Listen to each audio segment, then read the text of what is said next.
Hey everybody, welcome to Plat Chat. Guess who's hosting this week? It's me. It's because Josh can't host because he's visiting Bren's Nan. Yes. So he can't host. So his internet might be a little bit dodgy, right, Josh? Yeah, Bren's grandma hasn't got the newest fiber internet connection in the UK. And don't worry, this isn't a hotel room, even though there's a key card right there. That's they just like security at Bren's Nan's house. they really like to be secure over there. Yeah, they do. They do. They've locked her in a room for a while, actually. We're not sure whether she's around, but we keep getting given meals, and we're assuming that she's the one cooking. So, I don't know. We'll see what happens. You know, sometimes people forget about old people in the UK and they just turn up. Well, that's why they have the key cards, because they have digital records now of who visits. So, like, they're going to have logs of it and everything. Well, we also are joined, of course, by the standards here. We have introductions. Yeah, I'm gonna introduce here. Don't worry. Listen, these British men, they've kind of thrown in the towel. They're done caring about me. I'm ready to pop off. Okay, so we got the Green Giant reinforced, of course, and then also we got Custa. He's been showing up a lot. He's got good hair today. Honestly, you got good hair. Thank you. What are you using it? Do you use a pomade or a boost? No, I woke up, had a shower, blow dried it, and then here we are. No product. No product. I never use product. No, I don't like the oil in the hair. He's also got a bit of a tan, from being in Europe. This is nice. Like look at that. Oh, look at that red light. The tanning. I went outside for the first time in like 2.5 years when I went to Europe, and it was awful. So I came back, and now I'm back in my room. And yeah, that's fair. That's fair. What parts of Europe did you see? What was it? Paris? I went to Barcelona, and I did a week in Barcelona and a week in Paris, which was pretty awesome. Did you see anything nice? What was your favorite thing that you saw in Barcelona or Paris? The Sagrada Familia in Barcelona Focus is actually got a mug from there, but it's an incredible I don't know exactly what it's called, but like kind of like an enormous chapel in the middle. It's an outrageous cathedral that has phenomenal architecture, and you've got a mug. That's what you showed everybody. You pulled up a mug. What do you want him to get? You want to go to a piece of the masonry? You guys don't need to go anymore. Okay, you've seen it. Okay, problems solved. There you go. Welcome to the Sagrada Familia. But it's actually incredible. But yeah, there was honestly a ton of cool architecture and just like the streets, because like I've been in Australia and America where everything's pretty just like concrete jungle, baby, but there's so much history in all those places, so it's cool. Okay. Now, Johnny, do you have anything for show and tell? No. Okay. Well, in that case, that was cool. Okay, that's cool. I mean, not really as cool as the mug, but fine. Let's go into the first topic then, huh? Now that we're done with show and tell, everyone, we'll do career week next. We're gonna bring our parents. So let's go. Let's go with the first topic here. First topic, Super. Everyone remember that guy? Remember him? Yeah, he retired. He has left Overwatch League, left the shock a month before the season has started. Some would say that is news. Some would say that's quite news for Super to retire. I mean, what's the panel? What are the panel's thoughts on that? Is that news?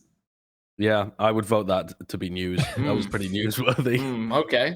Is that where consensus then? That's pretty big. Yeah, we can move on. Okay.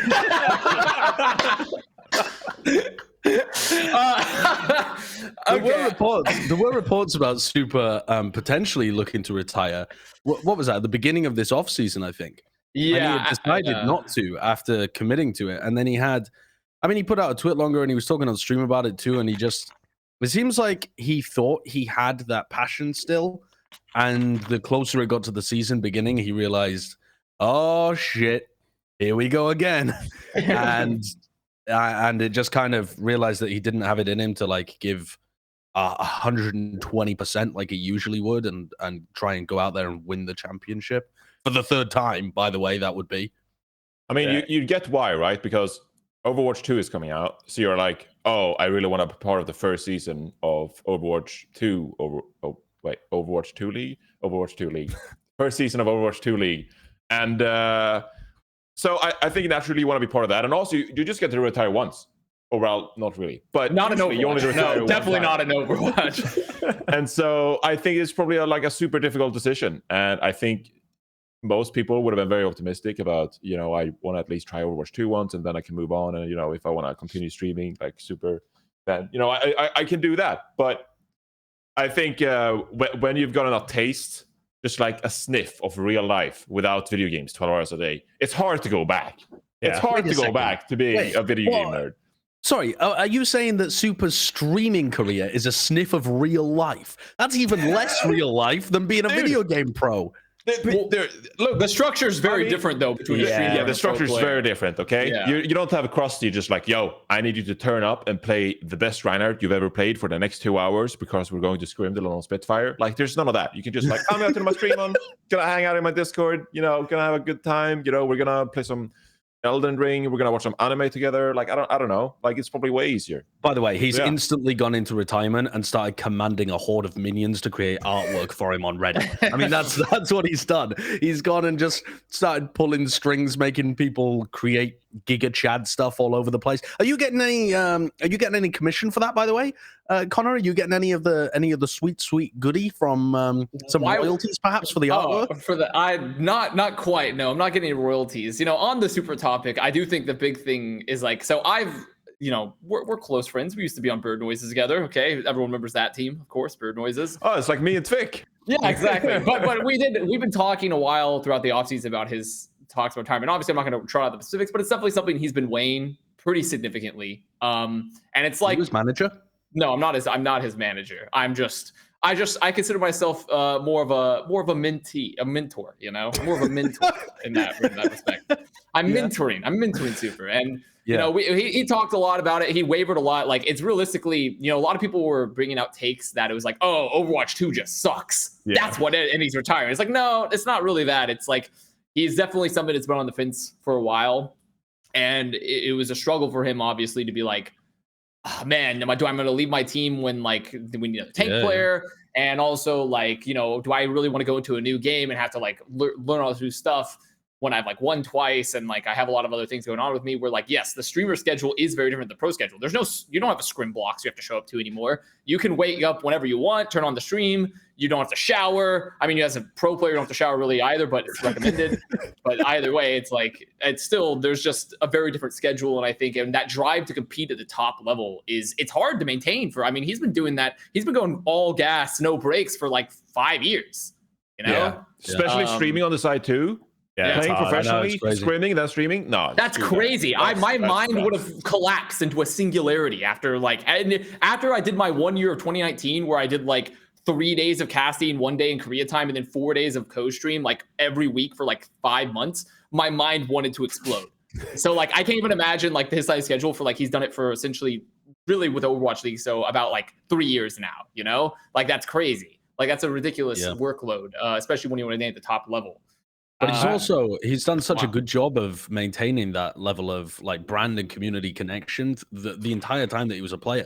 Because there are players that are funny, like well, maybe not everyone's funny like Super's funny, but there are players who are funny and personable and stuff like that, but they just don't have the desire or the time or whatever to put that into streaming and build that brand and kind of create that thing that's going to be there outside of the game for when they leave. And even the people that do stream, a lot of them don't have that the ability to transfer that into variety stuff like he's been able to do. So he's just a natural entertainer, and he's been able to just rock whatever he's done so far. So I'm sure he's going to crush it in streaming. If he actually just put 100% of his effort into that, his numbers is going to skyrocket. He's going to be like huge. And also, I'm sure he'll be streaming Overwatch 2 with all the other people who are going to be streaming Overwatch 2 as well, because it's just going to be a good business idea, if nothing else.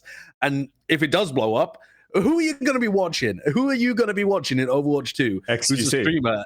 Okay, but but apart from that, who are you going to be watching? Like the Tap Man. No, you're not. Sorry. Okay, you're watching. See, it's not being ridiculous. The Tap Man instead of Super playing Overwatch 2. Not sure you are. No, definitely not. I mean, and so we've hit, and also, you know, because of Overwatch, we touched on earlier, because our Overwatch works, you can always unretire, because there's no actual retirement doesn't really mean shit in this game, honestly. If you really care. What are the Shock going to do to his jersey? Are they going to retire his jersey? I mean, I'm sure Andy Miller is looking to like essentially build it into like the pillars of his new mansion, of the NRG mansion or something like they're gonna. But I don't know. I don't know what they're gonna. Needs a little Reinhardt hammer underneath though that says "smash in case of emergency," so that he can always return back whenever required. That's what he needs. Well, let's talk legacy here then, Custa. I gotta ask you. So let's talk legacy here for Super. Like Super retiring, leaving like the face. Honestly, been the face of the league, I'd say, for like 2 years now, just about. And like his impact as a player. Like, what does Super's presence leaving on the competitive side? Like, what sort of gap in like history does that leave, for us? Like I think the biggest testament that you can ever have as a player is when you listen to the coaches and the players around him when he was retiring, when they've had success. They always pointed towards Super and been like, this is what he provided to the team. Obviously, there's Reinhardt one tricks, he comes in to play the Roadhog every now and then, but people say that his impact is felt on the team whenever he's on the stage, all that kind of stuff, just his leadership, his moral support. You've just heard the comms of him just like talking trash to the opposition team and just like hyping people up. That's invaluable. And I think that's such an important part of the legacy that he's left behind, of that, like the leadership aspect and the fact that he has sort of led these people to the 2 championships. Everyone says that he was an integral member. He wasn't just someone who was in the background, who's incredibly talented and mechanical. He actually sort of elevated them to that next step. And he has been the face of the Shock for, I guess, 3 years now. So I think he's going to be sorely missed, not just in the game, but also from like a marketing and like, I guess, team building perspective. Yeah, I don't know what Shock are going to do from a brand perspective, because like I feel like 2/3 of their content is like just putting Super on their YouTube channel and shit. So like I don't know what they're going to do. I'm not going to get. I don't want to throw too much of my thoughts, because like because then we're gonna start to get cringe with emotions. We're gonna start getting, and emotions, like obviously we don't want to talk about. Emotions are not cringe, Avast. Well, I know, obviously it's not. It's just the point being is that Super repressed American man. The repressed American man. I think I've already talked it out with him and everything, but like he has been for me like a little brother of sorts. I honestly is like we competed on our first like big team together. We ascended through the ranks and everything. And then obviously his career since we descended into Overwatch League, has gone a lot better as a player than mine.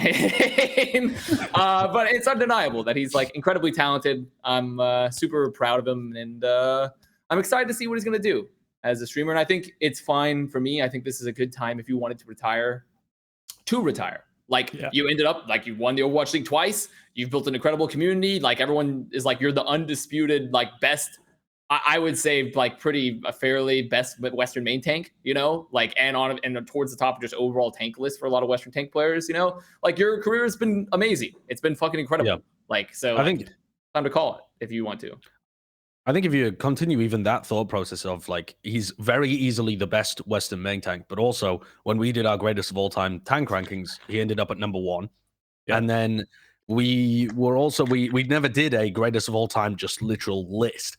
But he's one of those players with that double championship win from the Shock and who was up at the top of the main tank list as well, that would have to be in the conversation at least for literal GOAT player, like across roles kind of thing. So he really has just been the heart and soul of the Overwatch League for the last 2 years, and also been putting in insane performances for the last at least 4, right? If you're considering like what he was doing right before the league was kicking off and how well he was playing as like a player coming up, and then towards the end of season 1 when he was able to play, and then the championships in seasons 2 and 3. So I think people been pretty fantastic.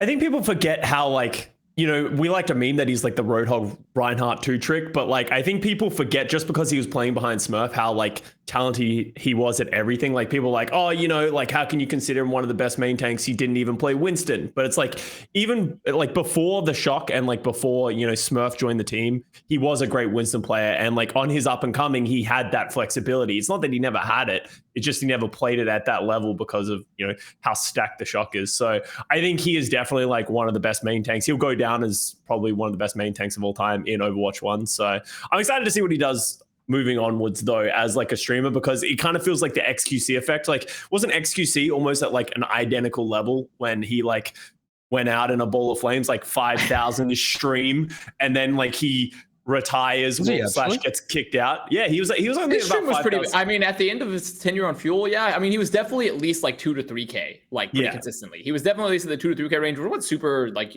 Like he's always sitting around 2 to 3,000, if not more, depending on what he's doing. So like, I mean, I would definitely say their exits from the Overwatch League are different. They're different circumstances. Very different. So yeah, probably pretty close. He's got good escape velocity to be like whatever he wants to be, and I think. Overall, like it left a huge legacy on the league. Hopefully he sticks around with the community, like heading into Overwatch 2 and everything. So it's going to be a sorely missed piece, and I hope to see him pop up from time to time. That shows some interest. We have a lot of people that have retired this season too.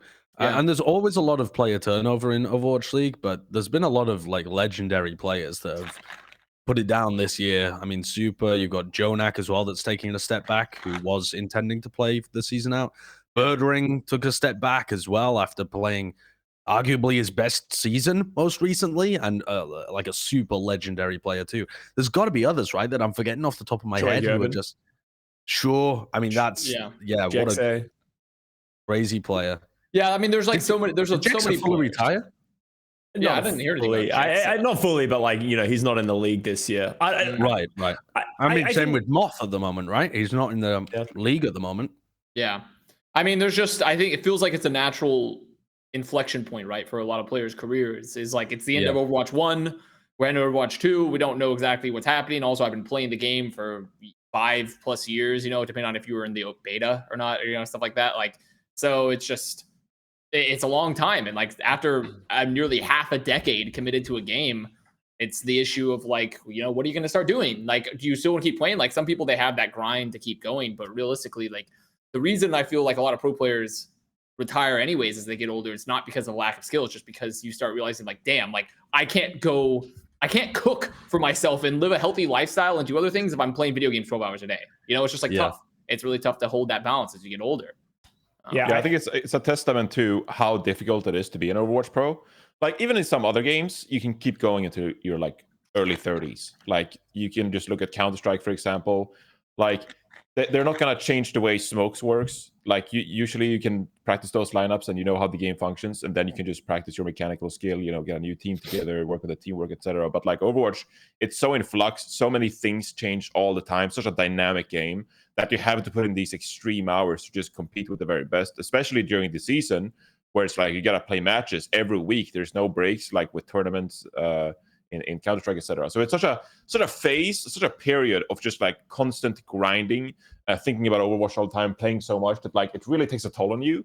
And we're seeing that with these careers in Overwatch that like they only last usually like 3 to 5 years, and that's when people are like, holy shit, I can't do this anymore. It's so exhausting. I mean, 3 to 5 is still definitely on the high end, honestly. Oh, yeah, for sure. That's definitely right. But also, I mean, part of that is just the turnover we've had in terms of talent. Like every year, it just seems there's crazier young talent coming up and replacing the older generation. But in terms of like Super and Jonax, people like these, like they've been grinding so long now that it's just natural for them to quit. But it's another thing you can appreciate about Overwatch League players, just like, because it really tells you how much time they put into the game.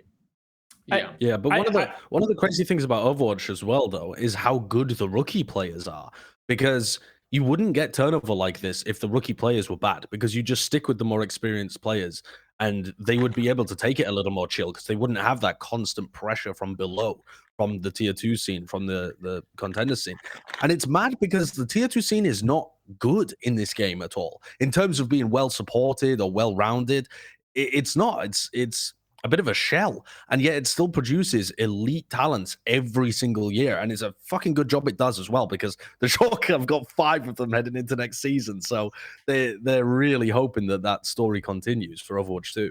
Yeah, I think it's an interesting point that Johnny brought up. Is like, I think a great example of like relevant to right now is like Speedily coming in for the Atlanta Reign spoilers. That like his echo is like, if you're an Overwatch League player who's been playing this game forever, Speedily has been tier 2 grinding echo for the last year or ever since echo came out, and it's really hard for an Overwatch League player to keep up with that while also competing in not an echo meta, and like so many things are turning around. So I think that's like one of the big reasons we have so many rookies just consistently coming in and pushing the old guard out, because there's just so much things that you need to practice, so much work. And when you're in the league, you have that extra pressure on top of you, as well as performing week in, week out. And to Johnny's point of like with the CSGO thing is like, I think one of the biggest problems with the league, at least from what I experienced as well, and probably one of the reasons Super retired, was in CSGO, they have like LAN events. You sort of like ramp up, you have the qualifiers, and then you do the big LAN event for like a week or two. While in Overwatch League, we're about to go into a 6-month season. If Super commits to that, for 6 months, he has to leave where he is, move from Texas, wherever he is, come to LA, play for 6 months, grind his heart out. And you can't really do anything outside of that. You can't have effective relationships. You can't stream full time. You can't do any of these things. And I think that's ultimately what leads a lot of these players to retire is once you lose that passion and that grind to be like, I want to be the best player in the world and I want to win championships, it's kind of over. There's no coming back from that because you're just going to slowly teeter out and fizzle out in the league. And we've seen so many players do that as well instead of retiring. All right, well, let's put a cap on this particular section. Let's put we've put the bottle cap on the Super Cola, and we put it back in, and let's go to the next movement here. Thinking about the players moving forward now from Super. You sort of hinted at it a little bit, Custa, but it's a different team. So Coluge has joined the league to replace Super as the tank, or presumably to replace Super, maybe just more of an off-tank move than a main tank move for the Shock. There is some history behind this player. And I think for the most part, in my opinion, it seems like the public view has shifted to where no one's really mad about this sign anymore. But there was some, like, I think about 2 years, was it 2 years ago now, I believe, where he was supposed to sign for the Titans and he was rejected by the league. Like the league said, no, you can't sign Coluge. Now, correct me if I'm wrong here. I feel like I heard that got debunked. Well, I think the league denied they did that, but also it may have been one of the scenarios where the Titans were like, you know, doing a bit of a temperature check, and it was like, the water's a bit hot, wouldn't step in there. And they're like, okay, all right, get the hint. You know, I think the league literally said that we've never denied an application for this guy. I think I read that somewhere recently. I heard that as well, I think. From somebody. I'm not sure. Comment from John Spector, I think it was, but I don't have the source to hand now, so I can't exactly So remember. either the Titans or the league, though, one of the two parties said, okay, when the initial signing was supposed to happen to the Titans, they said one of those two parties were like, no, we're not going to. But the thing is, it would be weird if it was Titans after they were going to sign him anyways. But either way, right, he wasn't signed. He wasn't signed likely due to some sort of public pressure or external pressure in some way just because of his history. Because for those that aren't aware, he does have a little bit of a history of but realistically at this point, I think it was close to 3 years, 2-3 years ago in his time in Contenders of being a player that, was known for some toxicity, saying some offensive things. And now it's kind of revamped around where people feel like that he's, in my opinion, at least for looking from it, it's people think that he's reformed. He's had his time, and maybe none of the stuff that he did had been misattributed or wasn't nearly as bad as some other players that have received a lot more backlash. I don't know what everyone else's thoughts on this. Is Coluge reformed? Is he someone that's willing to be given a shot here on a team first and foremost? Well, you can never prove that you aren't going to do those kind of things again. You can't prove that you've changed in that sense. The only evidence is that you don't do those kind of things again.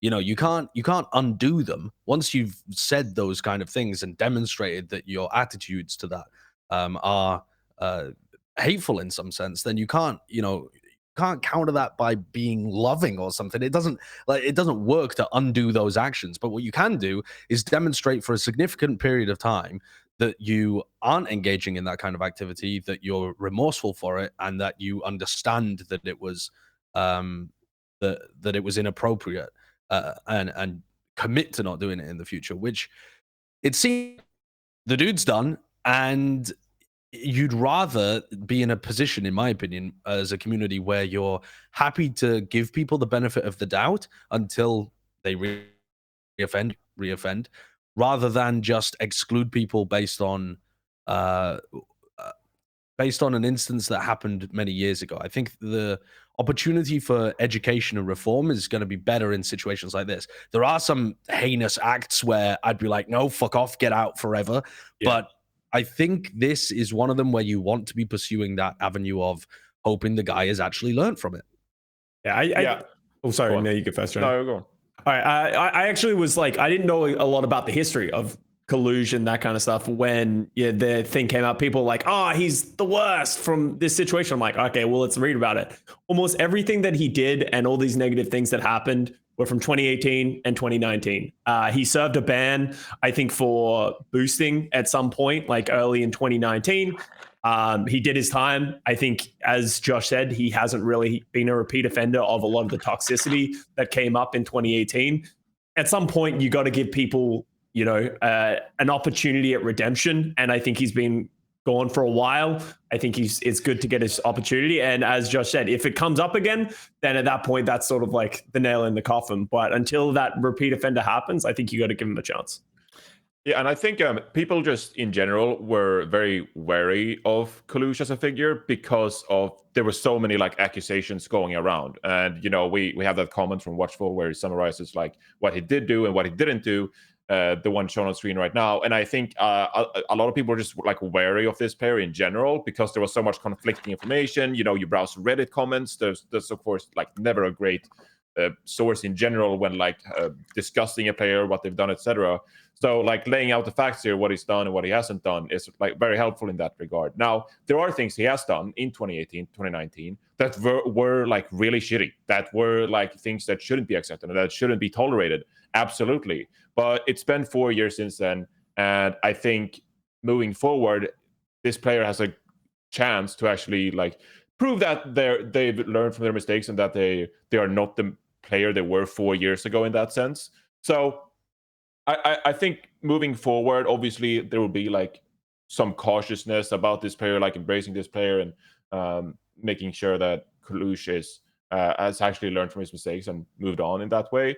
But I think it's helpful to understand that some of the bad energy, I can't come up with the word, like surrounding this player was actually like based on accusations that weren't things he had done initially. So that being said, with knowing what was true about him, I think maybe that helps people get a bit of a better picture of who this player is and who can be moving forward.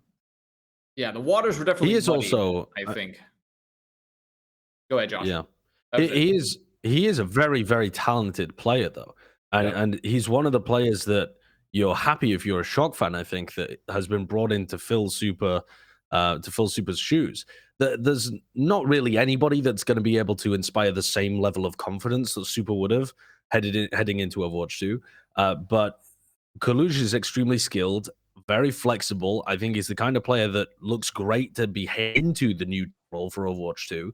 Does he have the same level of personability and charisma that's going to be able to carry the entirety of the content? I don't know about that. I don't think you're going to be able to find the perfect fit in terms of, but in terms of like a rookie player that could come in and be on the same level as the other rookie guys that you've brought in from O2 Blast, for example. Yeah, this is looking like a really good addition late in the offseason as well. Most of the time, I think most teams, they would not have been able to find a replacement like this at this point in the season. There just aren't that many people out there who are a great fill if you end up being in an unfortunate situation like the Shock find themselves in right now. Well, it's still a question of, I think, when we look at Coluge, now that we've sort of examined the history and you've introed like the flexibility of Coluge, let's talk about how he fits into the roster here for the Shock. So you mentioned his flexibility and his skill, right? So something that I primarily seen from Coluge is that it's almost exclusively been off tank in his career. He's been a primarily off tank player. He has done like, I think he's like flex on the main tank here and there, but as far as I'm aware, he's been mostly an off tank player. He's been a very, very talented off tank player. And technically Shock didn't have an off tank player. They just only had Super, right? So when we look forward to the season with Super being gone and Coluge presumably maybe only being their only tank player, but they might sign another, right? But just let's go into the assumption that if Coluge remains this solo tank player for Shock, and that was their system heading forward, do we feel confident that Coluge is going to be flexible enough and have the ability to like flex on the main tanks when possible? And also because Super was a leader for this team, is he going to be able to fill that leadership position? Like, how is he going to solve some of these problems for the Shock? Well, the leadership position, I have no idea about. I don't know that to the slightest. Does anyone have any insight there? I think it's regardless of how leadership oriented you are, it's going to be hard as a rookie Western player coming into like coming with a lot of players who are, rookie Korean players. I think it's going to be hard to have that, pick up that mantle and sort of like lead the team to victory kind of and command that respect like Super would have. But, I don't really know personally much about Coluge's like impact in like team comms and like team structure, but I am a little worried about the main tank stuff, as you said, we've never seen him play Winston or Wrecking Ball, but that's a question for Overwatch 2 more than anything. Yeah, I think more as the offseason has gone down and we get closer to the season, I'm like really worried about some of these teams that only have either one main tank or one off tank, because it feels to me that you're going to inevitably end up on some maps and you're going to be completely outclassed by the opposite tank of the other team on some maps, whether it favors like a Sigma, Diva kind of presence, or whether that's like some maps where you just like naturally play a lot of Reinhardt. That could be like Oasis University, stuff like that. Like those kind of rounds and maps. Like if you're an off-tank player and you don't fully understand how to play Reinhardt at the highest level, I think you'll honestly just get fucking destroyed. You'll just get run over by some of these teams. And that's a huge crutch. That's a huge disadvantage for some of these teams.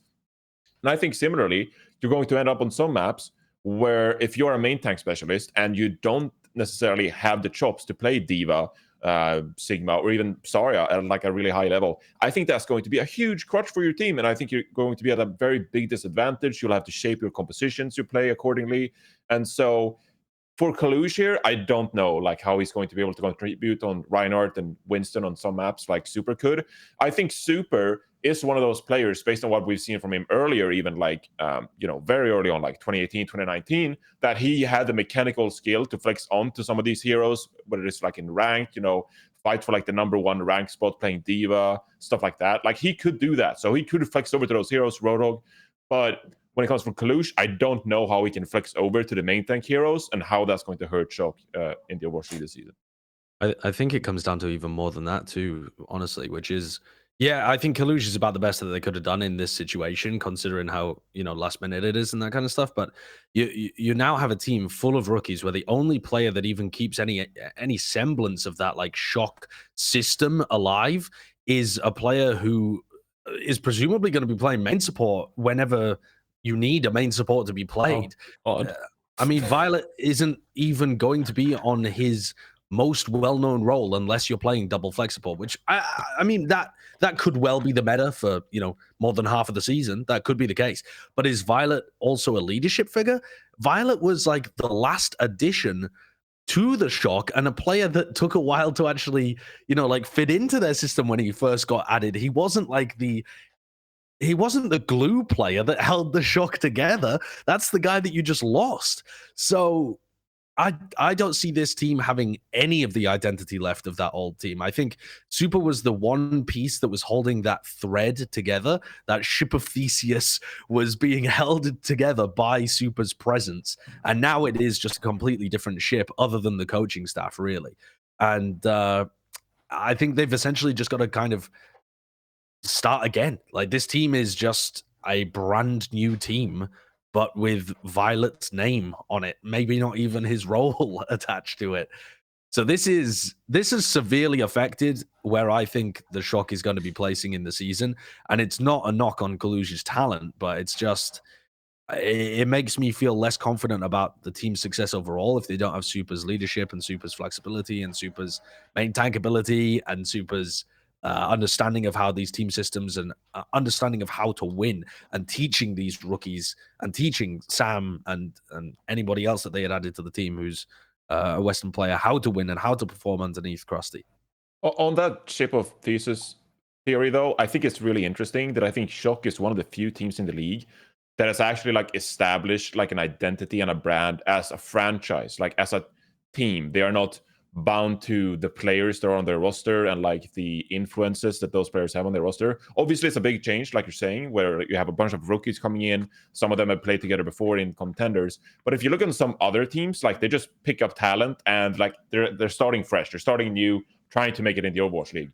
When it comes to the Shock and having Krusty, who's like the most legendary coach in the scene, and you're coming into this two-time champion kind of franchise, I think some of those rookies, and this is just hypothetical, just thinking out loud, like I think as a rookie, you're more prone coming into the Shock and being coached by Krusty to have a sense of like respect for the environment and the team you're coming into, and perhaps be a bit more open to feedback, open to how they do things, open to routine, stuff like that, because of the success they've had and because how much people respect Krusty in that regard. So I hope maybe that can aid these rookies coming into the league a little bit and maybe hitting their stride faster in that regard. I do want to hit on that note though as well. The thing that I'm worried about for this team is that, like, as you said, the brand is on the team, but the brand is success, right? Like their whole brand is built on winning matches. And last season, we already saw when they don't win matches, their fans, okay, sorry, Shock fans, you're kind of crazy. And like everyone else, like in that team, when they start losing matches that people think they shouldn't lose, or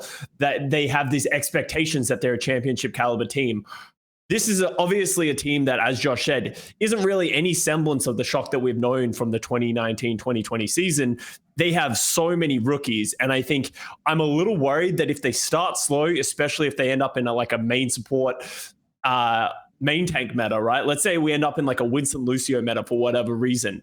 If they start losing and these rookies aren't able to get traction early, I'm a little worried that it might derail them a little. They obviously have just like a ridiculous amount of talent. I think they have some of the best rookies that you could have picked up going into the season, but there's a lot of, I guess, question marks around this roster that gives me a little bit of hesitation to get hyped up on the Shock. Yeah, Did you see though? What? Sorry, I just wanted to. There was an article. Damn it! I keep getting reminded about things that I've seen recently and didn't prep before the episode. There was an article somewhere. Let me see if I can jog someone else's memory. I think it was an interview that was done recently with somebody behind the scenes on the Shock, talking about how they were planning to stay flexible for the season, and that they had deliberately not gone with signing a big roster this year. Was it Chris, the GM? I mean, probably that sounds about right, but I can't. It doesn't specifically ring any bells. I do think there was an article where they discussed team building with a lot of different teams.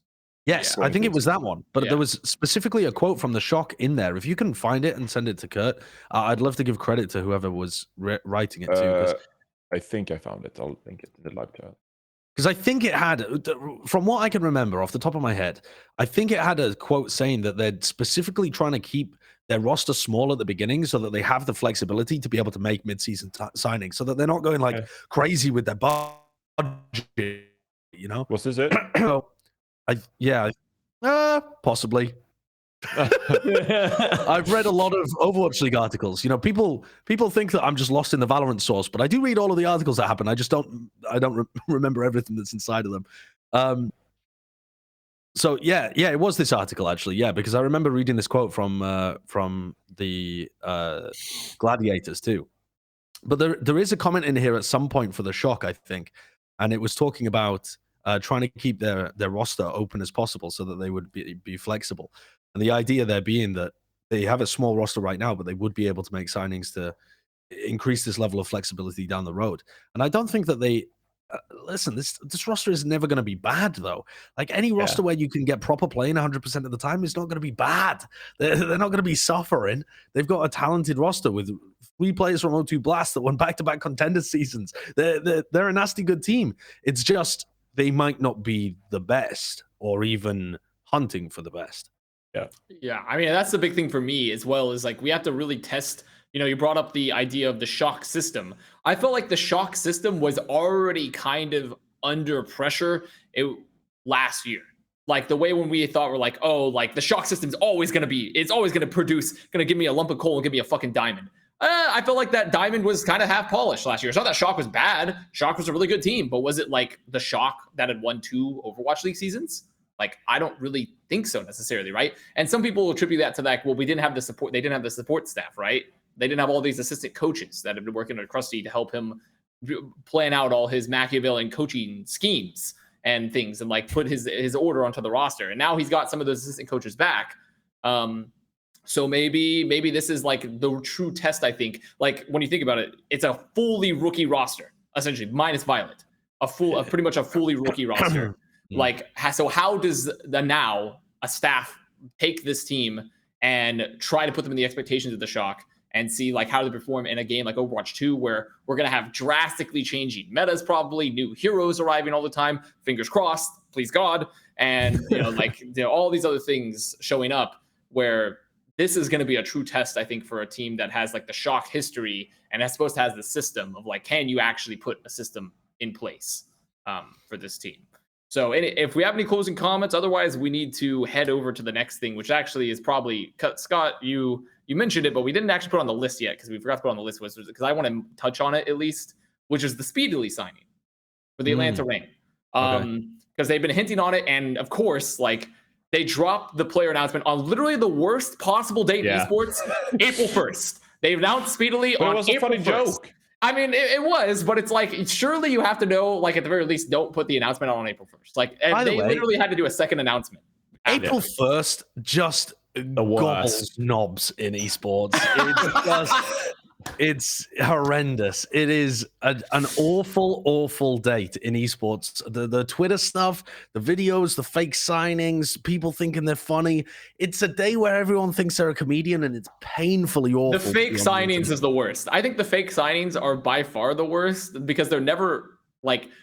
It's always just like this. Think about if we had this person, versus like it's never like anything I feel like particularly clever. I like the mayhem. I like New York Excelsior's tweet. I like the Sigma Toe stuff. Johnny, you got. I did, but Johnny, you literally fell for it.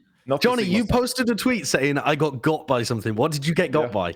I was actually the Speedily thing because I thought it was real, and then they announced it the day after.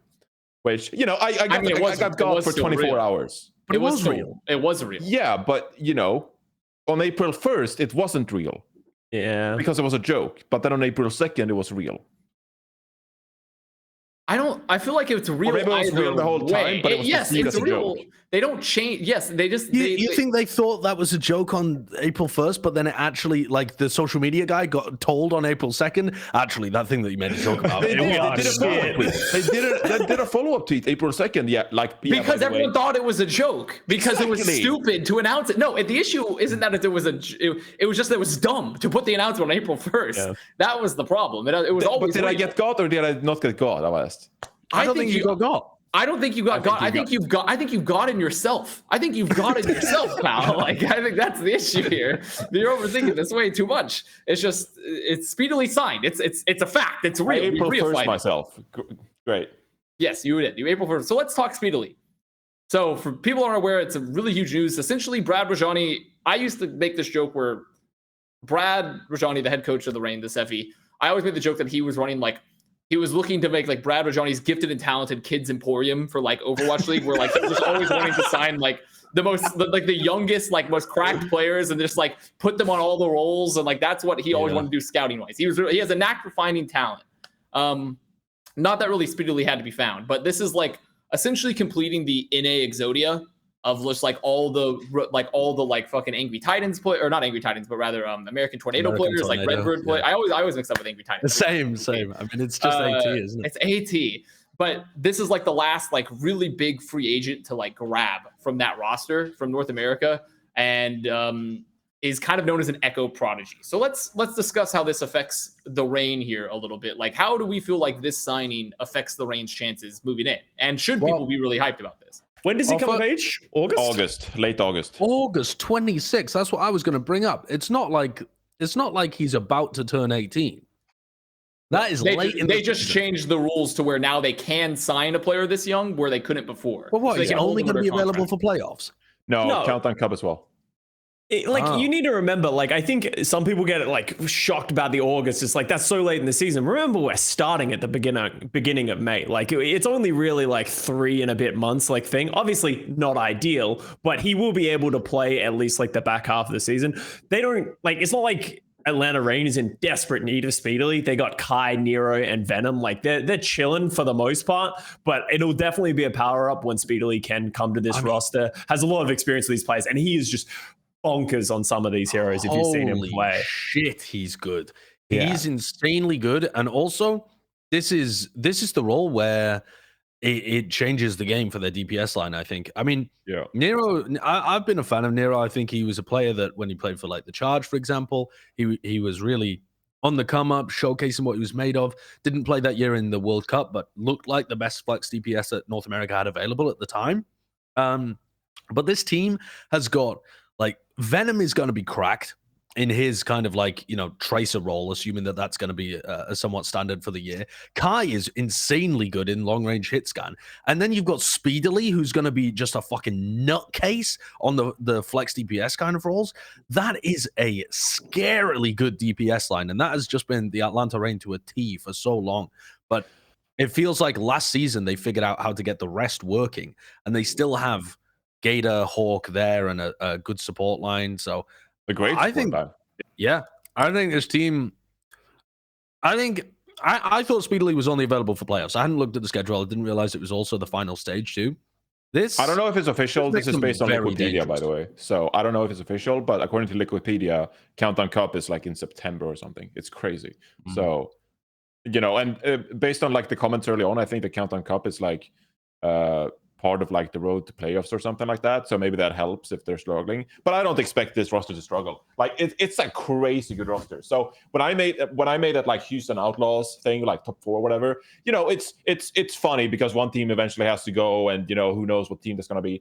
I thought like maybe Atlanta Reign is one of those teams that maybe drop off, they lose Pelican, but with Speedily like into the mix, this roster is like set up perfectly for a deep kind of playoffs run when that comes around. And hopefully if they can adopt some kind of different compositions, because we're actually doing an Atlanta Reign preview, so we don't need to go too deep about it later.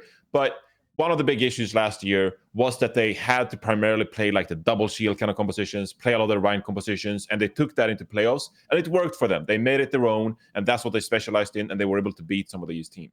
But those circumstances, that environment in which they succeeded in, we might not have the same environment for Overwatch 2. How's that going to function 5 versus 5? What's the meta going to look like, etc.? So the big question mark is, can they be able to play some of these divier compositions, whether that's Wrecking Ball, Winston, Doomfist, etc.?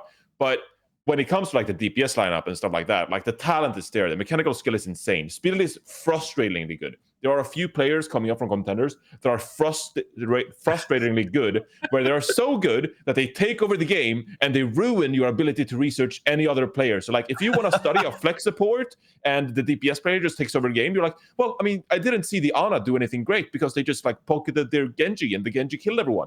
And so Speedily was one of those players. Like whenever you try to study some of the other players on his teams, he just like, oh, I got a 5k on Echo, and sorry, like you couldn't do anything. So, I don't know what his teammates did because he just carried the game. So amazing player. He's going to be so good for them.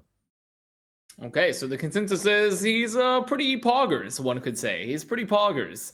And I think that seems to be the consensus. You're really taking it to the hosting role, man. I am. He's pretty poggers, one could say. But so it's overall a good thing for the Atlanta Reign. You should be excited if you're a Reign fan heading forward, and when he's eligible to actually play, which will be, the latter half of the season, midway through the season, somewhere around there, like he will be a huge addition to this roster. And also something to note is that if from a roster building like GME perspective, like sure, he might not be able to play that whole time, but also it means that like he's locked down for the Reign and he can't go anywhere else. They've made sure he can't go into another opposing team. They're gonna have him locked down, which is pretty big from like a GME perspective. So like overall a pretty good signing. I think it's finally time for the Brad Rajani like child soldier army to pop off, where they just like find like the youngest, most talented players and get them under contract. And it's perfect for Overwatch 2, where it's going to be a very DPS centric game. And the mechanical he's going to like sign Hee-Sung in like July. Just like next year. Sorry. Okay, so I just wanted to touch on Speedily since it was a signing that we didn't have on the Run of Show, but like it was a big signing. It's something that's interesting for Reign. So if you're a Reign fan, you should be excited. You should be hyped for Speedily getting that player on that roster. So, but moving forward, we do have another big topic, which is we got a bracket. We got the best Overwatch teams of all time bracket, in fact. And you know that we love just putting shit on a bracket and ranking it and just talking about it. And everyone mauls about our rankings. And this is perfect for us. This is perfect. It is incredible. So many people mad. I know. This I can't even remember some of these, by the way. I want to put that out there right at the beginning. Some of these, I've forgotten how good they were. Can I, before we move on, can I just give credit to Reddit user Waddles0203 for making this bracket, by the way. They did it on Reddit like 3 weeks ago. I just want to give Waddles credit. Thank you for making this bracket, and we can use it for content. You're my boy, Waddles. Waddles. Oh, so where do we want to begin? Oh, it says bottom left. Anyway. I guess we go from like top to bottom, maybe? Before we run into this old chestnut again, are we saying relevant to their time, Avast, that we're doing? So I'm not going to put the 2021 Dragons versus the 2018 Glads and expect Big Goose and Chaz to be like, sup, we got this. I think for this argument, we probably, because like it's fair, the outcomes are fairly predictable if we just do it based off like pure power scale. But if we do it based off relative, then... But I would say relative to their time, it just comes down to, did they finish first in the tournament? If yes, they win. So like... I think, for example, if you look at top left, 2020 Shock versus 2019 Spark, it's a more interesting conversation. I mean, it's kind of not interesting either way because you just have to put the Shock through. But the 2020 Shock won in their time and they're a more recent team. The only time you're going to get an interesting conversation is if somebody won in an earlier year. Well, it's like NYXL. So Look at the one below it. Look at 2020 Fusion versus 2018 NYXL. Like, I think 2020 mechanically, the Fusion, like, think about how good those players were in 2020, but it's 2018 NYXL. Like, they dominated. Also, what's like the meta definitions we're using here? Like, because that also changes the calculation. Like, what is the baseline meta we're all going to be competing in? I don't think there is one. I think you just have to take what they were playing at the time, I guess. Well, but the 2020 Fusion never was playing the same thing. I think you could add a spike, just like a little mix of just like flexibility in there. Like, why don't we just overall ranking? Why don't we just start with one of them and we see where it goes, and then we set some rules if they're required? I mean, this is going to be a fucking shit show, but so let's go top to bottom, left to right. Okay. So let's start with the Shock Spark. 2020 Shock versus 2019 Spark. For any of you audio listeners, can I begin here? I actually really like the 2019 Spark. I might be the only person that remembers the 2019 Spark. I like the 2019 Spark. Yeah, I like them. They were good. Yeah. Okay, all right. Okay, people like them. The fucking Adora Brig or whatever they were playing at the time as well, and Rio playing Diva. He was actually looking pretty decent at the time. But there's no world in which you can argue they're better than the 2020. Yeah, I mean, I like them, but I mean, they're gonna get fucking steamrolled by the Shock. So put the Shock up. Yeah. I mean, Spark has a wild card in Revenge on the bench, the flex support that play like an hour, but I don't think that's enough. Okay, so now this is where it starts to get more interesting. 2020 Fusion versus 2018 NYXL. So what is this Fusion roster? This is the Fusion roster with Sado, Fury. Stonks through the roof, by the way. Sado stonks through the roof. That was one hell of a front line. You got Alarm in the back line with Funny Astro. And for DPS, you got Carpe, EQO, Hisu, and Ivy. Yeah. And so towards the end of the season, right, they played a lot of like Sombra Genji in like Countdown Cup, stuff like that. I think they made the stage finals twice. They lost to Paris in Summer Showdown. They lost to Shock in the Countdown Cup. They had a better regular season record. They had a better regular season record than the Shock did that year. They went 24-2 in North America. 24-2. Hounded. This team would beat 2018 at NYXL. Yeah. I'm a 2018 NYXL simp, as you guys know, but I agree. I think this 2020 Fusion, like, I feel like it gets underrated just on the back that in the playoffs they went to that Final Four playoffs thing and they just kind of got bodied pretty hard, but they were very good in this season. I mean, wait. We haven't even taken this matchup from the standpoint of a New York Excelsior fan. Like, what are we doing here? This is the most dominant team, arguably, in the history of the league. Jonak MVP revolutionized the way you play the game. The positioning of this team, the movement, the map control, glorious. I mean, I feel like we're doing them a little bit dirty here by just automatically moving Fusion to the next round. I think Avast hates Jonak. I think that's it's not. It's really not. It's like, I think our minds are tinged by the time, and that's the problem, right? We've left this ambiguous, and now we're gonna hear arguing about the ambiguity. But like myself, like I will almost always take a modern team over one of the older teams, like almost always, just because the level of the game improved so much. Like, was 2018 really New York so good? Yes, they were fucking amazing in 2018.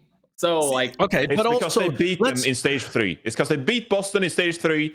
Avast holds a grudge. That's it. Let's actually compare them like for like, though, in terms of their time. The record for NYXL in that incredibly dominant regular season, they went 34-6. Remember, they played 40 games. What was the record for Philadelphia Fusion in the regular season? It was even better, wasn't it? 22-4. 22. They went 24-2. 24-2. Sorry, yeah. 24-2. That's even better. That's even better regular season dominance than the NYXL. It just wasn't dominant to the same degree because there was still the Shock doing the same kind of thing. So can you really be dominant if there's two teams who are dominant? I would argue, within the format, they were. But to play devil's advocate, that was the 2020 season, which was just a straight up hot mess. And I'm pretty sure Fusion were in NA when they were like the Houston Outlaws and the Boston Uprising and then like whatever the Vancouver Titans became, right? Like there was a lot of bad teams that I feel like they bodied for free. Are you saying there weren't in 2018?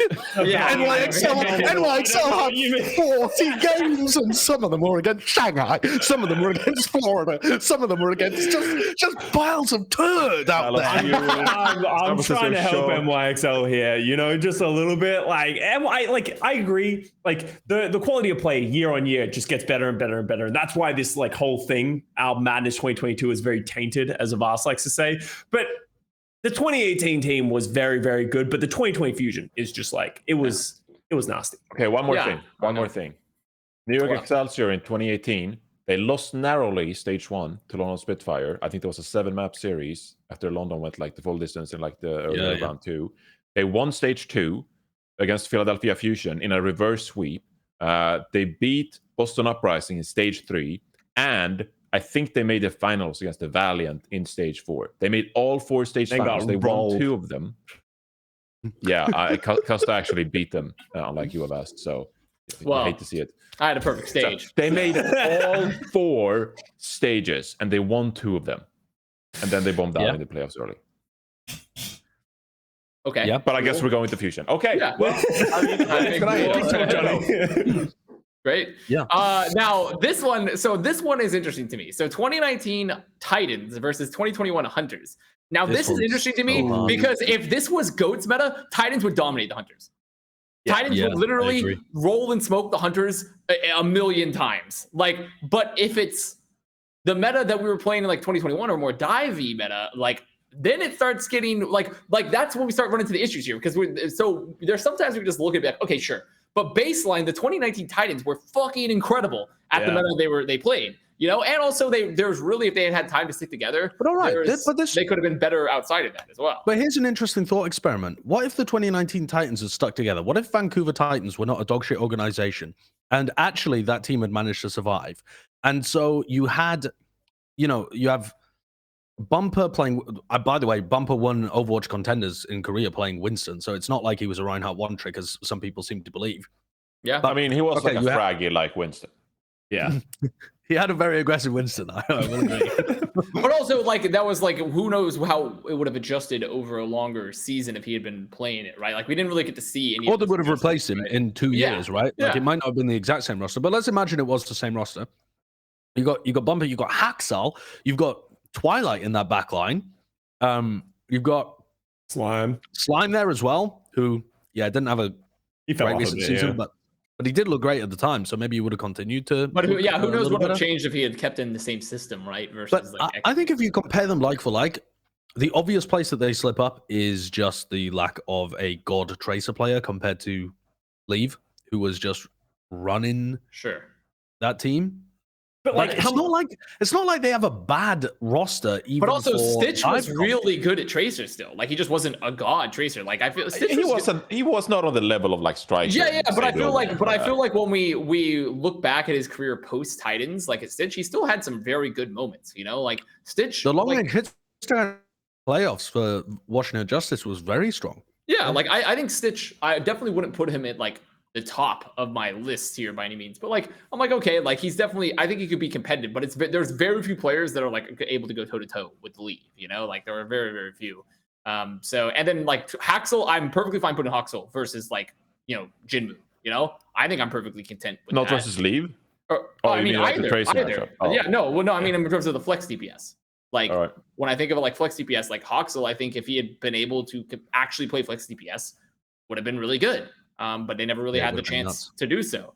I think their tank line is interesting because Bumper was potentially replaceable. Jonu was really good in the system and had some good moments after, but wasn't really that impressive outside of Hog for that one stage, So I'm were they just a product of their meta?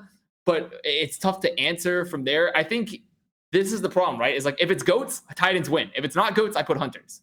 So, but even if it's not GOATs, 2021 Hunters, remember they played Farah 80% of the time, it feels like, at least in my mind. Like they every time the Hunters, 2021 Hunters, tried to play not Farah, like especially going to the playoffs, they weren't that good of a team. Obviously, they still had Leave just absolutely pounding everybody. Yeah. But other than that, I think the rest of their players could not play around that Farah meta very well at all. So like that's sort of like the one thing holding me back from just saying like 2021 Hunters is because like I think the 19 Hunters, Titans were way more well-rounded, and they could have played a lot of other things, while this 2021 Hunters team, I think, actually has a lot of holes in it.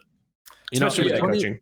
If 2021 Hunters were using Eamon and he could out-shad Bumper in the Rhine 1v1, then maybe I'd give it to the Hunters. Yeah, I mean, I feel like here for the Hunters too, it's like you have to be like, yes, there were holes in this roster, but they were like the best team in APAC while having gigantic gaping holes still at points. Besides Dragons. Besides Dragons, I'd say. Well, actually, I guess Seoul. Never mind, they weren't the best team in APAC. Really, like there was Seoul too. Seoul had good moments. So like they had variability. They were one of the best teams, one of the top 3 teams in APAC, despite having huge gaping holes. And this is also, remember, in a competitive year. What about if you compare them to their time period? Do you just have to give it to the Titans? Yeah. Yeah, I think you do. Vancouver was one of those teams that I remember in 2019. I was not the biggest Vancouver Titans fan, but they were so good at the time, especially the first 2 stages, that I found it literally boring to watch them play because they were so dominant. Like especially because we had so many bad Goats teams back then. Like people don't remember all these shitty Goats teams that were so god awful to watch. Oh my god. Horrible watch. And Titans would just walk into the server and just dominate them, like just walk over them. It was not even competitive. It was so disengaging and it was boring. It was like, if you want to appreciate like Bumper messing around, like charging all over the map, and maybe Twilight popped off for a little bit, and has a Huxel or whatever. Like, sure, it was memey, it was fun, but like the competitiveness, it was boring how good the Titans were. So I gotta give them that. I think I'd give it to Titans too. I'll give it to Titans as well, if also just because even though this is too ambiguous, it's gonna make Hunters fans mad, and I always like that. So like, let's put it in Titans. Let's go. So 2020 Dragons versus the 2021 Atlanta Reign. There's no argument here. Yeah, I think it's got to be Dragons, right? Yeah. I like the flexibility of the Atlanta Reign is going to be the biggest thing that I think all 4 of us are going to bring up. Like, as much as the Reign, they came second theoretically, they made it to the grand finals against the Dragons. The biggest thing is if you look at their hero play rates, they played like Shu played like 90% Baptiste or something like that. They really only played that double shield. Iris. Played that double shield or the Reinhardt Brawl. Like that was really where they thrived, but they didn't really play anything else. And as much as they are a very solid team, 2020 Dragons is very, very, very good. Yeah. Well, let's just go on. Let's do like the other side of the bracket, and then we'll go back and we'll distill the matches more. So let's start now at the top with 2021 Dragons versus 2018 Glads. Glads fans, if you have anything to argue about this, I'm sorry. There's nothing. 2021 Dragons, but Dragons, it's just it's just Dragons. It's just Dragons. I'm like, ooh, the Great Bamboozle. I don't give a fuck about the Great Bamboozle. Like, no. All right, so let's now move into 2021 Fuel versus 2018 Valiant. Ooh. I have another easy one for this, but we'll wait. Custa, any famous last words? Famous last words. Yo, yeah, the Valiant, we were pretty sick at playing Mercy and stuff like that. 2021 Fuel is just like a better team. As much as 2018 Valiant was good, we were not. We just had a really good meta when we won that stage. We were good. Like, we were a solid team in 2018, but 2021 Fuel, like, I think they should have been the team in the grand finals against the Shanghai Dragons just because of how strong they were throughout the entire year. Like, it's just not close. Okay, and now to the next matchup, which is what I find particularly funny because it's 2 teams from the same year. It's 2019 Shock versus 2019 New York. Any takers for the New York argument here? Any takers? If no one's going to defend them, I will. I forgot how good NYXL were in 2019. I feel like people just talk about the Titans and the Shock, about how they good were at GOATs. But like NYXL had like a really good regular season record. I can't remember exactly what it is now. Let me have a look. It finished fairly well in the playoffs. It was they had a good year. It was like New York was good. 22-6. They just weren't top. When we were on the desk, we would talk about the big 3, meaning Shock, Titans, and NYXL. But then NYXL also had a bit of a wobbly thing where it looked like the Spark might be in there, and then the Dragons from that year ended up winning one of the stages. So NYXL just, they were being measured against their dominance of the previous year, and people were disappointed rather than impressed at how good they were. Yeah, I think it's hard to argue. Like New York was really, really good. It's just they weren't ever really in contention to necessarily. Let me put it like this. Sorry, let me put it like this. In stage 1, New York went 7-0. In stage 2, New York went 5-2. In stage 3, they went 7-0. So they were not bad. They were not bad at all. They went good. What? They started the season 19-2. That's not bad. Pretty good. Now this one is another really interesting. Wait, sorry. Before we move on though. Oh, okay. Waddles 0203. Why did you have the 2021 Reign up against an insanely difficult opponent, and then 2 2019 teams together? This bracket is unbalanced. I'm glad they gave us some easy ones, though. I'm glad they gave us some easy ones because we could be debating the minutia, and we will be probably in the future for fucking ever. So we should have power ranked these teams. Ripping content and then just flaming the dude they're stealing content from. Why is your content you've given us so fucking bad, huh? So 2018 Spitfire now versus 2020 Eternal. I think this one's interesting. Ooh, that is. I think this is an interesting one actually. So 2018 Spitfire, they win stage 1. They had a reasonable regular season, but nothing to write home about particularly. And then they win the entire event, going on a crazy bracket run in the playoffs. And that's versus the Eternal, who had that massive peak in the Genji meta, but honestly didn't do too much else in 2020. I mean, I guess they made like another, what was it, the semifinal or something of the one after that? Well, didn't they technically... What was it? 2020 where they brought on, like, they revamped their roster, like halfway through the season, right? Did they revamp halfway through the season? Fielder was playing from. Or was that at the beginning of the season that they brought them on? But look, in this matchup, if you're defending the Paris Eternal in this matchup, you're off the goop. Like, get off the internet. Like, do some meditation. Well, like, but the thing is, if you were to throw them into a regular season match, they had one good tournament. Sparkle came in. He was the new shiny toy in the league, and everyone just embraced his personality, his Genji play. They had Fielder, who was, playing at 5 a.m. in Korea or something like that. But that was pretty much it. They bombed out of the playoffs. They were worthless, okay? They had one, maybe 2 good stages. 2018 Spitfire, legendary team, okay? Gesture Profit, oh my god, amazing roster. They were legendary because of their playoffs performance, I feel, more so than their regular season. They won stage 1 as well. They won a stage and won the playoffs. So did, but Eternal won a stage, they just didn't win the playoffs, right? Like, the point being is, like, without the playoffs, like, Spitfire, if you took these teams, like, this is the minutia I'm talking about. Anyone remember minutia? Like, if we were to throw them into a regular season match, I don't know. Like, if we take them outside of playoffs, like, when you look at these two teams, like, so that the debate begins, like, when do they play? Okay, that Genji meta was disingenuous, okay? That was not a representative of the entire dishonest season. Genji meta. Dishonest meta. Jonathan, but the 2018 playoffs meta was good, honorable gameplay, was it? But they at least won a stage. They won a stage playing Widowmaker, Tracer. They showed flexibility. They were good at 2 different compositions. Hey, that's flexibility, right? That's adaptation, okay? It just proves many different skill sets besides the mechanical skill of this team. I'm with Johnny. I'm going to defend Johnny's thing. I think the Paris Eternal, they were solid, but I think they were a solid 4th in the season. They had that one great summer showdown where Sparkle went sicko mode on the Genji, but I think 2018 Spitfire, as Johnny said, they won a stage. They made it to the finals of another stage. They had some bonkers back and forth series in 2018. They were consistently the second best team in the league behind NYXL. And then they went on had a playoffs run in 2018 and won the whole thing. I feel like you can't hold the 2020 Eternal to that kind of pedestal.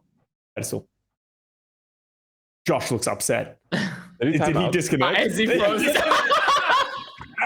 He might take it. He's like, I don't know. He's just. Oh wait.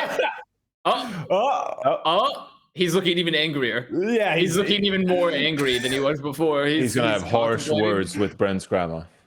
Yeah. Hi. Oh, he's back. You froze at a very angry portion of your camera. Oh, I'm back. Yeah, you are. Did you have a rebuttal? I was really contemplating what you were saying. Well, I was just pondering your comment about them being the second best team of the season, because when I'm thinking about it, I I don't remember them being the second best team of the regular season in 2018. In fact, I remember that being your team, being the Valiant. Okay, well, see, here's the thing you're misremembering. That's the back half when I was on a good team in the Valiant. In the front half, when I was on the Dallas Fuel and I was pushing the dumpster fire that was the Dallas Fuel, the London Spitfire were incredible in those first two stages. Like, as much as they fell off a little bit towards like the third and fourth, but they were still good. Like, they still had a good regular season record. But finishing those two-stage playoffs where they were very through and true fighting for one. Were against NYXL, and plus they won the whole grand finals. Like, I feel like you got to give them way more points for winning the grand final and winning the whole league than the Paris Eternal. It's not like Paris Eternal had more stage wins over the London Spitfire. Okay, I can get on board with this argument. I'm happy with the 2018 Spitfire. Honestly, I was always going to go 2018 Spitfire, but I always loved to sow the seeds of dissent to be like, oh, is it going to be, is it 2020? Does he hate 2020? But like, no, I was always very protective of that 2020 Paris Eternal season. Yeah, they're very protective of it. But I definitely think a glass cube because they only blacked out after the Summer Showdown. They watched the Summer Showdown and then everything else doesn't matter. Like, yeah, they were just done with it. Well, then now that we finished the early stages of the bracket, let's look inwards. Let's go forward here. So now 2020 Shock versus 2020 Fusion. I mean, it's actually kind of difficult. It's up in the air because you could coin flip it, but I already have my choice, so I've made my choice. It kind of has to be Shock, but it is really close. I mean, it was close in the season. The Fusion, I think, had a winning record against them, but then just bombed out of the playoffs. Yeah. I mean, I think Fusion, very good team. It's just at the end of the day, like many Fusion endeavors, they just kind of, it's Shock they had the going power. They just had the going power there. So do we have any dissent for 2020 Shock? No. The eyes have it? So. Okay. Well, now 2019 Titans versus the 2020 Dragons. Now we once again get into a situation of like, what's the fucking meta? Okay, but I would like to put this forward. Sure. Even if the meta was GOATs, I think there's a possibility. There's literally no evidence to support that. No. But what I'm saying is, if you're thinking a year on in the future, is there a world in which this 2020 team actually wins at GOATs as well? So the 2020 team had Fearless. They were an incredibly good rush team too. Fearless was playing really well on the Rhine. Who would they have playing? I guess they'd still have Fleta what was he playing? Was he playing Brig in GOATs from what I remember? Didn't they still have they still have Youngjin, right? So couldn't they have had Youngjin, Brig, Fleta, Zarya? No, they had DM playing Zarya. Oh, yeah. Fleta was with the Seoul Dynasty at the time. Oh, that's true. Yeah, he didn't join until 2021. But I think he was playing Brig at the time.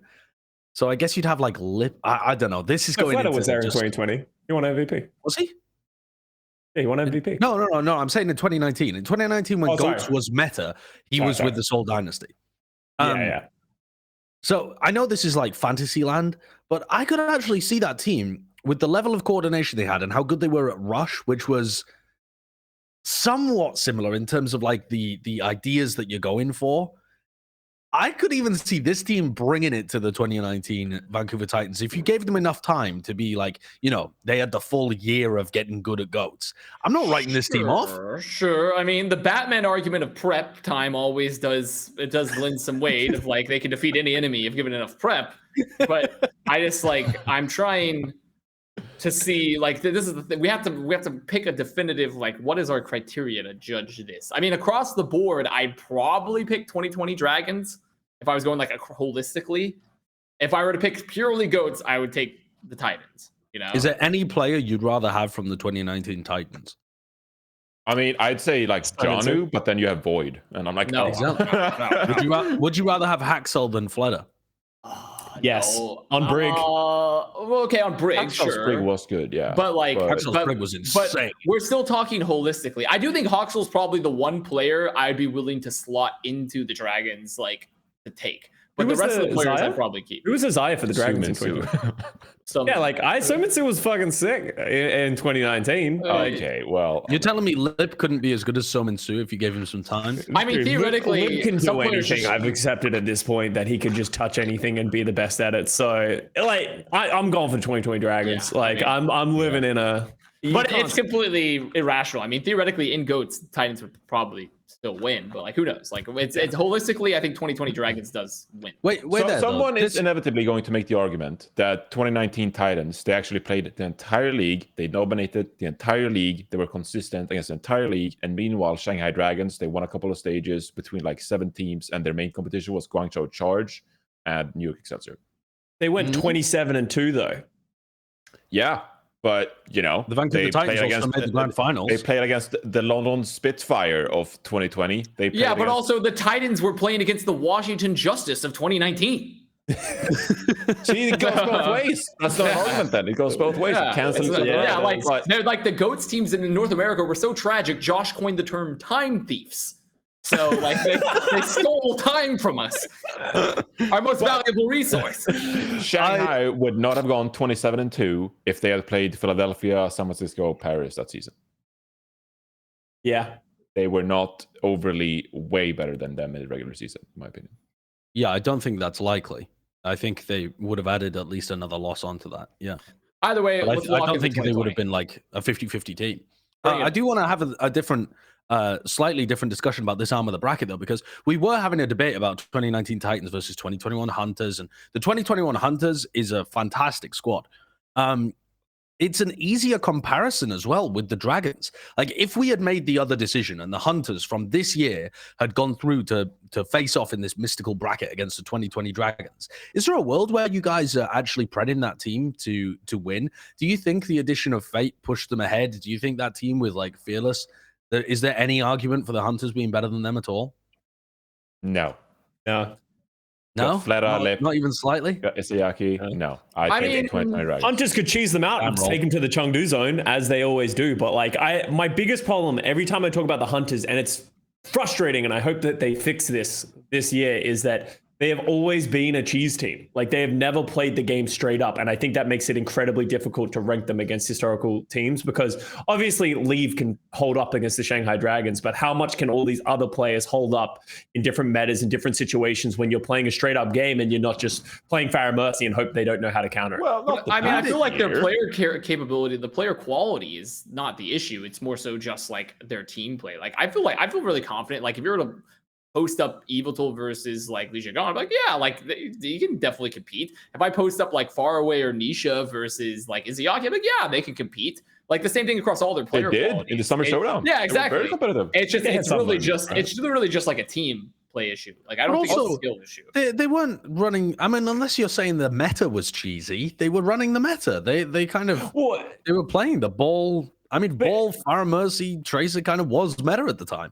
Yeah, but like that's sort of what I'm saying is, like, I haven't seen them play like an effective Reinhardt comp or an effective double shield comp. I haven't seen these things. You're stuck in the past, old man. Reinhardt's dead. Stuck in the past. I am like, but like, I don't know. I haven't seen enough from them. I want to see, like, I just had these 2021, like the thing that stands out to me with the Hunters is they play Farah Mercy and they play these compositions super well throughout the entire regular season. They go to the playoffs and they just change. They don't play the Farah at all, and they just got bodied. Like, remember, I don't think they want to map in the playoffs. Like, how are you putting that team up against the 2020 Dragons? Sure. Fair enough. Okay, well, let's head to the other side of the bracket then. 2021 Dragons versus 2021 Fuel. Well, I mean... we saw that play out many times. Interesting. Well, what if the 2018 Valiant were against the 2021 Dragons? Oh, yeah. See, we could thought experiments. Bonnie Tracer against Lift. Yeah, let's just move to 2021 Dragons. And then now we have 2019 Shock versus 2018 Spitfire. This is interesting, but... I don't know. I don't think it's that interesting. The arguments I laid forth in the earlier round, I forfeit and I commit to the San Francisco Shock. Yeah, I agree. They did not have a great 2018 regular season. They were ups and downs. Birdring benched himself for a while, I think. They brought in like an extra tank instead of Gesture. Oh, no, that was Vancouver, actually. Rascal and Fisher were fucking causing shit from the bench. Rascal and Fisher. Rascal went to Dallas Fuel. They had rotating flex supports, rotating main supports, I think, as well. Like that, the team was all They over nearly the place. Exploded before they just went on that bracket run. You know, there's a world in which they just GG and go home. Yeah. They almost lost to the Gladiators with iRemix. Like, they remember they lost the first match. If they had just boomed out of another match, they wouldn't have won anything. That 2018 team was garbage. Screw those guys. Okay, now this is the problem here, is that we have now the bracket's good, but we've essentially become just 2 teams. There's just only 2 teams remaining from different That's years. true. It's literally 2 teams. So on one side of the bracket is 2020 Shock versus 2020 Dragons. Well, I mean, what are we gonna think about this one, huh? What are our thoughts here? It has to be Shock. It has to be Shock, yeah. Okay. Yeah. Well, let's take a look at the other side of the bracket, where we got 2021 Dragons versus 2019 Shock. Yeah. I mean, okay, let's do the GOAT argument again. Let's wait. If 2021 Dragons were forced to play GOATs, do you have enough faith in that team to actually beat 2019 Shock? No, I think 2019 Shock would. I think 2019 Shock probably still would. I think they undoubtedly win just because they have the best Reinhardt in the league. No, I disagree. Wait, the really? Reinhardt There's a lot the of big puzzle one. pieces here, Custa. The only difference, the only advantage that I think the Shock have is in the Reinhardt meta. I think Fate Reinhardt is probably one of his weakest heroes. Obviously, he's phenomenal at everything else, so weak is relative. But you don't even know. What about Zarya? What about Zarya? Zarya would be at all. Yeah, you have no idea. Lip on Zarya? Dude, I'm fine. I'm putting all my money on Lip Zarya. No, you can't. You can't. Corey was cracked in hit and can't play Zarya. No, you can't. You can't. I am. No. I'm putting Lip on Zarya. I'm putting Void on the Diva. I got Fleta on the Brig. You got Lee J gone on Lucio, and then you got Izzyaki on Zen. Fuck yeah, I'm signing up for that. But the thing is, like almost all those head-to-heads. All those are directly comparable. You have data points for. You have nothing for Lip Zarya. Absolutely not. This 2021 Dragons roster is mechanically some of the best in all of their roles. Sure, but also the people that they compared to are the only people who are better than them. Yeah. Also, there's just no direct. You can literally have a direct comparison of like a player that was incredible at DPS that literally had. There's so many players that are incredible at DPS that had no fucking clue how to play Zarya. Carpe, Corey, like there's so many players that were great at DPS that had no fucking clue how to play Zarya at all. Are you doubting Lip again? Dude, Lip is insane. What has Lip ever failed you? Ever. Okay, what about just once, ever. What has Lip ever failed you? But the thing is, I can't say he's failed me in a universe we haven't existed. I love him. I'm not fucking Doctor Strange. Like I can't. What are we doing here? No, my point here is that because we haven't lived through that universe, I can't then say he won't fail me. He could fail me in that universe. He could fail me in the next million universes, but in another million, he could not fail me, right? Like I can't make that call. I don't have the time stone. I don't know. So then what are we theoretically bringing up here? Because then obviously the 2019 Shock is going to exist because they have actually existed. So therefore they just default win against the 2021 Shanghai Dragons. Yeah, they don't default win. They don't default win. They don't default win. It's just I don't know if Lip can be as good. 2019 NYXL would not default win against the 2021 Dragons. We're talking about the greatest GOATS team to exist, which was great for a reason because all the players were insane and they understood the meta insanely well. Best ever team to ever touch Overwatch 1. Yeah, but that doesn't mean they're going to be best at every single meta you could think of. Yeah, like especially if it's like Lip has no data on the Zarya play. And but also 2019 Dragons, which is a totally different roster, but 2019 Dragons had that triple DPS comp where they were actually able to beat the GOATS comps. True. Sure. Yeah. What about if the 2021 Dragons played that style into the Shock? What about that? If they had, I actually do think ball, that would have been doable. Better than Gamsu. Yeah. Right? Yeah. Definitely better than the Gamsu ball. And then they've got, what was it? It was Farah, Doom, Widow?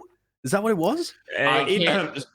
Sorry, correcting history here. That stage 3 win was after a bunch of patch notes that actually nerfed the GOATS composition. That was not true GOATS. True GOATS was in stage 1 and stage 2, not stage 3. That was a nerfed GOATS composition. And so therefore, Shanghai Dragons win lessly qualify them to actually beat GOATS, even though that was the case.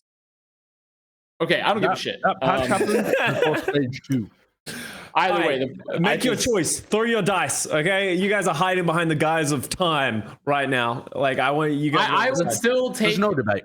I would still take 2021 Dragons. I think. Yeah, I mean, look, the entire discussion here was about one specific meta that 2019 dominated. It was just we were just talking about the GOATS meta. 2021, yeah. But I will not tolerate the slander here for Rascal Brig, Triobin Diva, Moth Lucio, Violet Zenyatta. I'm not tolerating this slander from Custa, so it had to be defended. So you think Moth Lucio is better than Lee J Gun Lucio?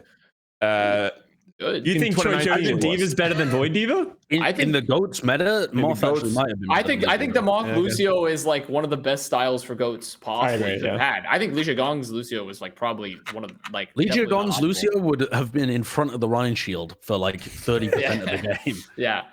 Well, let's go to the finals then. The finals are the 2020 Shock versus the 2021 Dragons, which essentially is simply just saying like they're pretty much around the same teams Dude, as they were in 2021. This team, this game though, can I pay someone to make this happen? Yeah. Can we, this would be nasty. You've got Anson Striker here against Lip and Fleder just to start with. That's a crazy good matchup.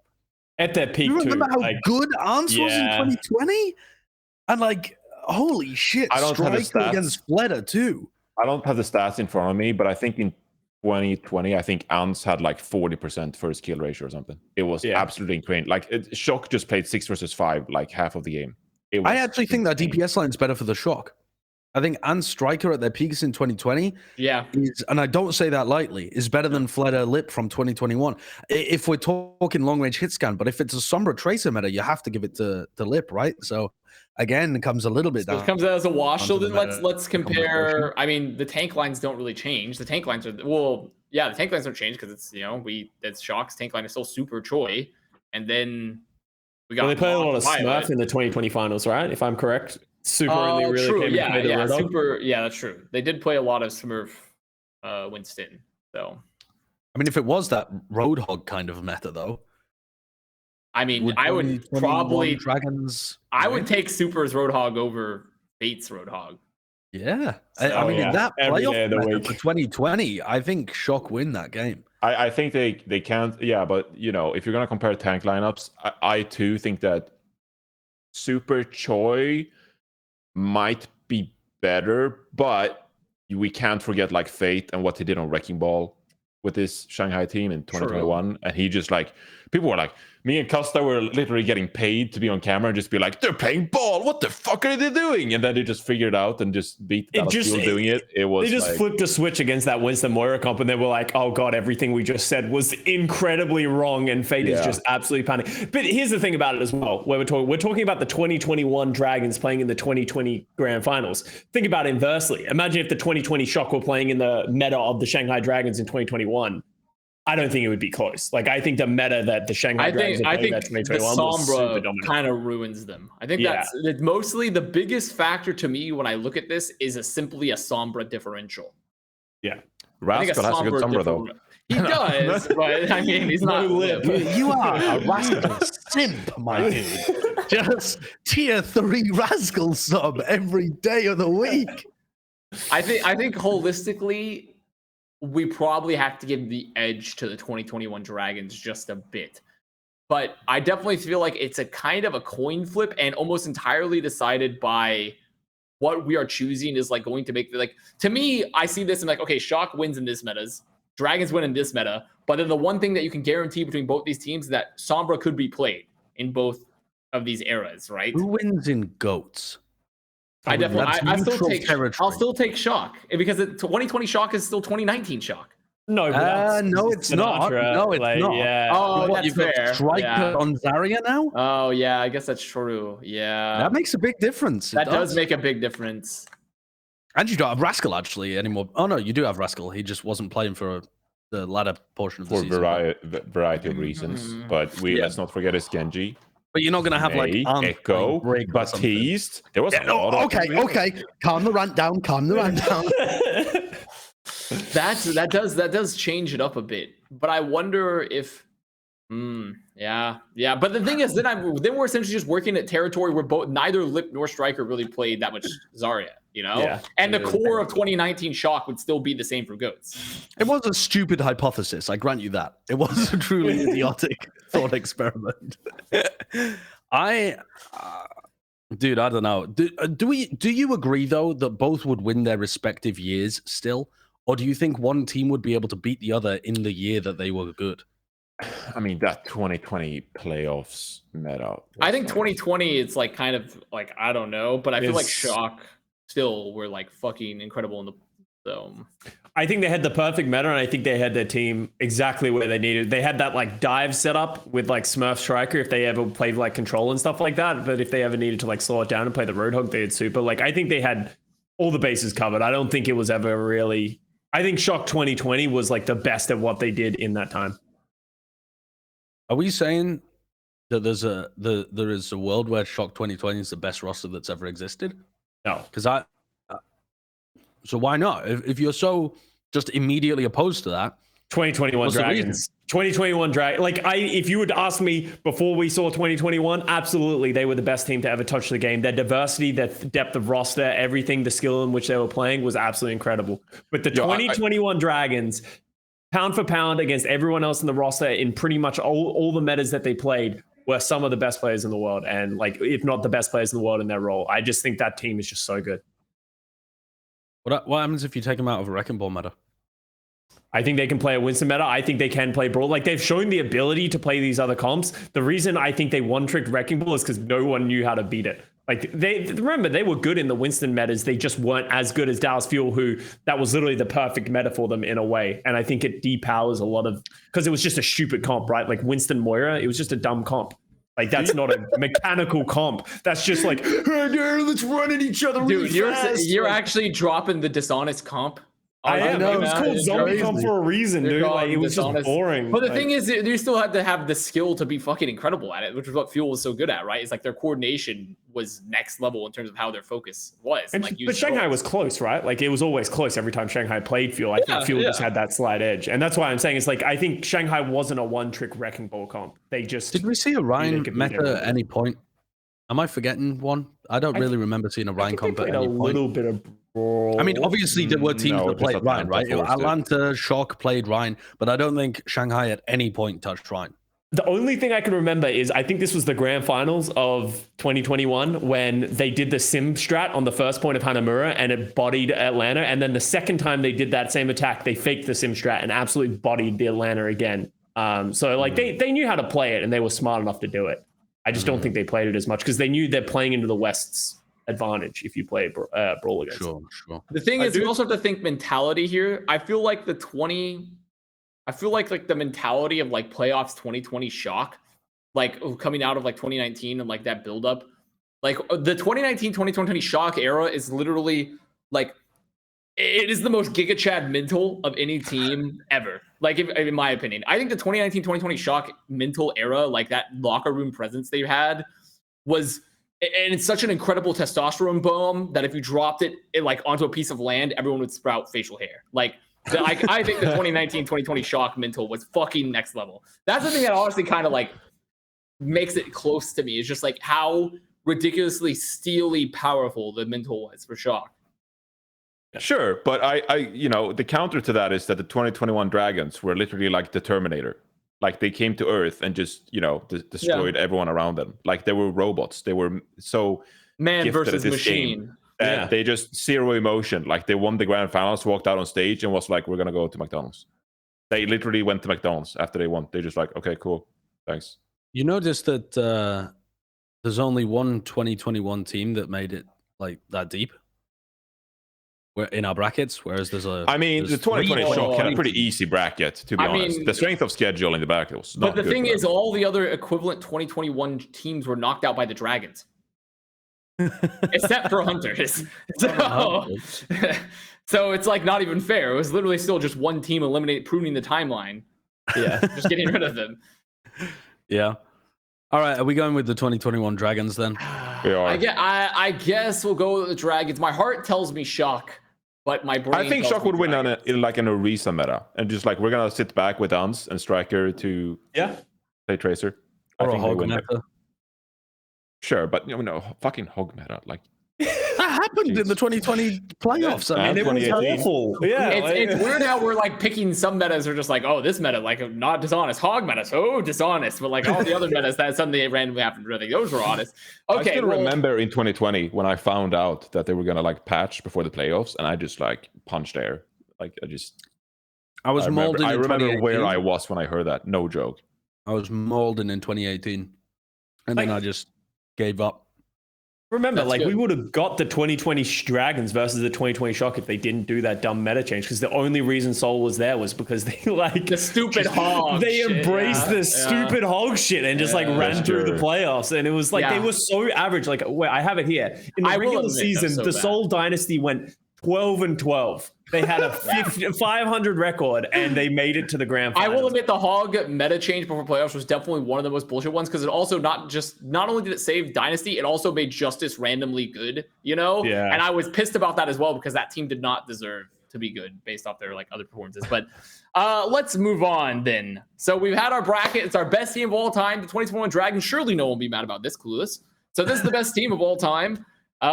So now we have to hit our most important segment of the week, as it is every week. Bren's player of the week.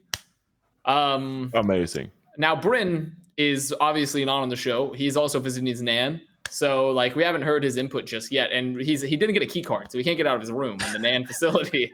So I've had to just devise my own player for Bren's player of the week.